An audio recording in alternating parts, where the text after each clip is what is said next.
আসসালামু আলাইকুম চাকরি প্রত্যাশী ভাই ও বোনেরা, আজকে তোমাদের জন্য আমি একটা মূল্যবান একটা ক্লাস নিয়ে আসলাম। সেটা হলো, এটা ইউনিভার্সিটিতে যারা এক্সাম দেবা, ন্যাশনাল ইউনিভার্সিটিতে বলো, এই পাবলিক ইউনিভার্সিটিতে বলো, সবগুলোতেই একটা আসার মতো একটা অপশন। দেখো, he went away dancing, here dancing is. এখন দেখো এখানে চারটা অপশন দেওয়া আছে। An adjective, gerund, infinitive, present participle. The girl went away dancing, মেয়েটি নাচতে নাচতে চলে গেল। এখন এটা দেখো, এটা এখান থেকে আমরা উত্তর বের করব। অ্যান ইনফিনিটিভ এটা হবে না, কারণ পৃথিবীর যত ইনফিনিটিভ আছে তার আগে টু থাকে, টু প্লাস ভার্ব। এই সেন্সে এটা কাটা, এটা বাদ। আচ্ছা, এখন হতে পারে অ্যাডজেক্টিভ জিরান। আচ্ছা, জিরানের একটা বৈশিষ্ট্য হলো, ওই শব্দটা যদি বাদ দেওয়া হয়, যেমন ধরো ড্যান্সিং যদি বাদ দিই, দেখো শি ওয়েন্ট অ্যাওয়ে, সে চলে গেল, বাক্য ঠিক আছে। জিরান বাদ দিলে বাক্যের অর্থ ভেঙে যাবে। তার মানে এই সেন্সে এই বাক্যটা জিরান কাটো, ড্যান্সিং ড্যান্সিং বাদ দিলে বাক্যের অর্থ ঠিক থাকে। আচ্ছা, এটা একটা গেল এই সেন্সে। এখন অ্যাডজেক্টিভ আর এটা হলো প্রেজেন্ট পার্টিসিপল। হ্যাঁ, অ্যাডজেক্টিভ আর প্রেজেন্ট পার্টিসিপল এটার মধ্যে পার্থক্য আমরা যখন করতে যাবো, একটা জিনিস মনে রাখবা যে অ্যাডজেক্টিভ সাধারণত পোস্ট মডিফায়ার হয় না, কিন্তু প্রেজেন্ট পার্টিসিপল যেটা হয় সেটা সাধারণত পোস্ট মডিফায়ার হয় যদি তার সাথে আইএনজি থাকে। যেমন ধরো,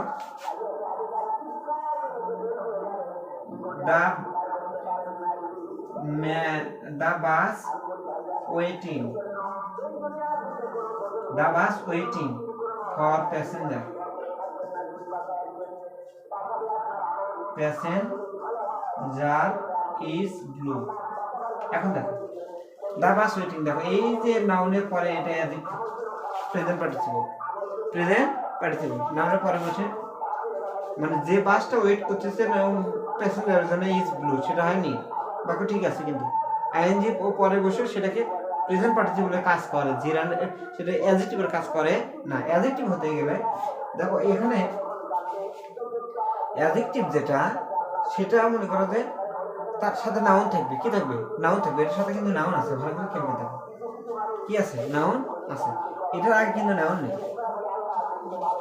এটা অ্যাডজেক্টিভ হতে পারে, অ্যাডজেক্টিভ আগেও বসতে পারে, দা ওয়েটিং বাসও হতে পারে, ওয়েটিং রুম হতে পারে, কিন্তু তার সাথে নাউন থাকতে হবে।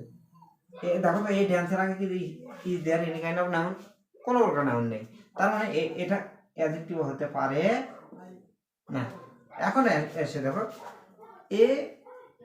এ প্রেজেন্ট পার্টিসিপল, এটা একটা প্রেজেন্ট পার্টিসিপল। প্রেজেন্ট পার্টিসিপল মানে হলো পুরো বাক্যকে মডিফাই করতে পারে, সাবজেক্টকে মডিফাই করতে পারে, যদি সেটা অ্যাডজেক্টিভ এবং অ্যাডভার্বের মতো কাজ করে। যেমন ধরো, মেয়েটি শি ওয়েন্ট অ্যাওয়ে ড্যান্সিং, সে চলে গেল। এখন প্রশ্ন করো, কিভাবে চলে গেল?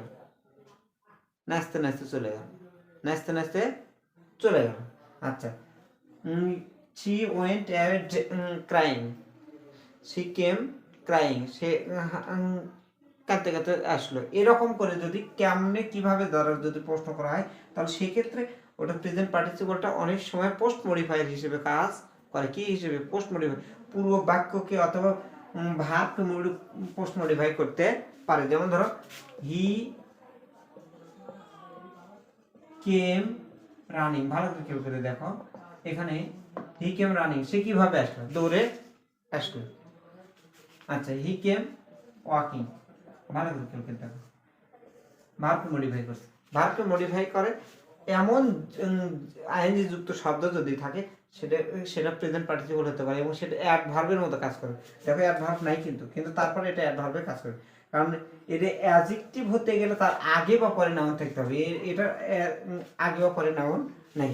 জিরান হতে গেলে ওই শব্দটা বাদ দিলে বাক্যের অর্থ ভেঙে যাবে, কিন্তু বাক্য এটা বাদ দিলে বাক্যের অর্থ ঠিক থাকে।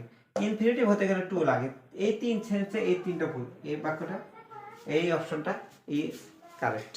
আশা করছি বুঝতে পারছো। পরে কোনো ক্লাসে অন্য একটা বিষয় নিয়ে আলোচনা হবে। সে পর্যন্ত সবাই ভালো থাকো। আল্লাহ হাফেজ।